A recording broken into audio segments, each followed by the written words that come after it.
Dans cette vidéo, je te parle aujourd'hui de foil électrique ou e-foil avec le Whimsy Foil.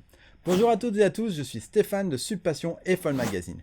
Bienvenue dans cette nouvelle vidéo consacrée au e-foil car ce n'est pas tout d'en parler, c'est encore mieux de les tester. C'est pourquoi je te propose de le découvrir en long, en large et en travers avec moi et à la fin de cette vidéo, je te dirai ce que j'en pense car comme je te l'ai dit, j'ai pu le tester quelques heures à La Ciotat le week-end dernier. Si jamais tu n'es pas encore abonné à la chaîne, je t'invite à cliquer sur le bouton ci-dessous et sur la clochette pour être informé des nouvelles vidéos. Et tu n'as qu'à faire ça pendant le générique. Let's go!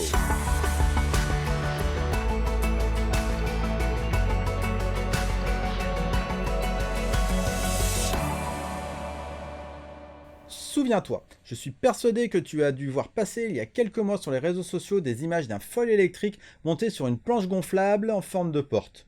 Oui, de porte, car elle était relativement rectangulaire. Eh bien, oublie cette première version, car aujourd'hui, Whimsy Foil, c'est plus du tout ça, mais alors plus du tout.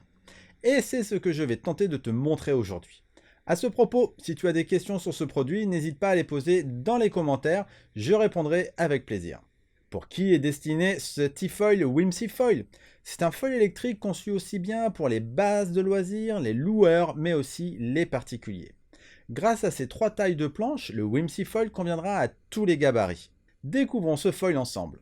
Pour commencer, le foil électrique est livré dans deux grands sacs bleus. Tu en as un qui se met en mode sac à dos et l'autre à des roulettes. Mais les deux sacs ont quand même des roulettes, une poignée de portage et un range-étiquette. On a aussi une ouverture pour un accès rapide sur le côté. Il est temps d'ouvrir les deux sacs et de passer au montage.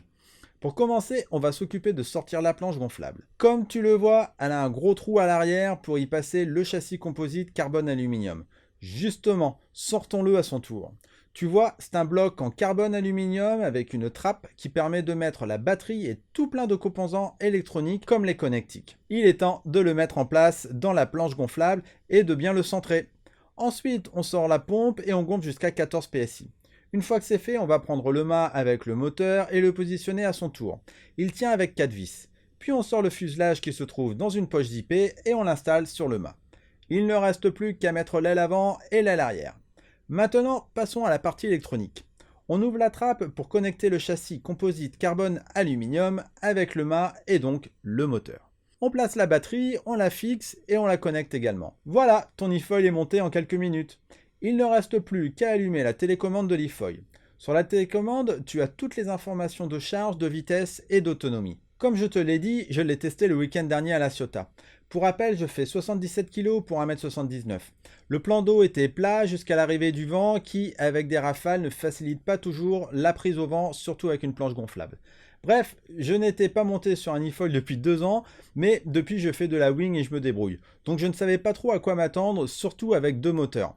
Eh bien, grosse surprise, ça vole et ça vole super bien. Il ne m'a pas fallu plus de quelques minutes pour décoller et faire quelques mètres avant de retaper l'eau. Car oui, il faut forcément un petit temps d'adaptation, mais c'est venu très vite. Et le fait d'être sur une planche gonflable ne change pas grand chose, car le pied arrière est sur la partie rigide au niveau du mât. La seule différence, c'est la prise au vent. Pareil, j'avais peur de ne pas trop réussir à tourner, mais que nenni, ça tourne très bien en faisant de grandes courbes. J'ai aussi testé avec une aile plus petite en 1300 et plus profilée, et là ça change vraiment au niveau maniabilité, mais pas du tout au niveau stabilité. C'est toujours aussi stable grâce aux deux moteurs. Et pour terminer, la télécommande sans fil est vraiment bien, ni trop ni pas assez sensible. Elle permet de contrôler très finement la vitesse de rotation des moteurs. Quelles sont ses caractéristiques? Comme tu as pu le voir sur les images, le foil possède une double motorisation électrique. Celui-ci vous propulse à 20 km/h max pour 45 minutes à 90 minutes d'autonomie. Ensuite, peu importe ton poids, tu auras forcément la planche qui va bien car elle se décline en 3 tailles et en 3 volumes. On a une 6-10, une 6-4 et une 5-9. Tu as aussi deux types d'ailes pour une pratique plus ou moins sportive. Le châssis est équipé d'un dispositif de sécurité électronique qui s'ajoute aux sécurités intégrées à la batterie. Le but est de garantir le meilleur niveau de sécurité pour l'utilisateur. Le mât est équipé de deux propulseurs brevetés conçus et fabriqués en France. Les contrôleurs de vitesse de ces moteurs sont eux aussi fabriqués en France. L'immersion de ces contrôleurs assure un parfait refroidissement des organes électroniques et ça, c'est une bonne idée. En conclusion, j'ai toujours été fan du surfeur d'argent et là, l'espace d'un instant, je volais au-dessus de l'eau. Ce foil électrique m'a procuré beaucoup de plaisir et c'était vraiment génial de l'essayer. Je me suis régalé et je remercie encore cette entreprise française de m'avoir permis de faire ce test.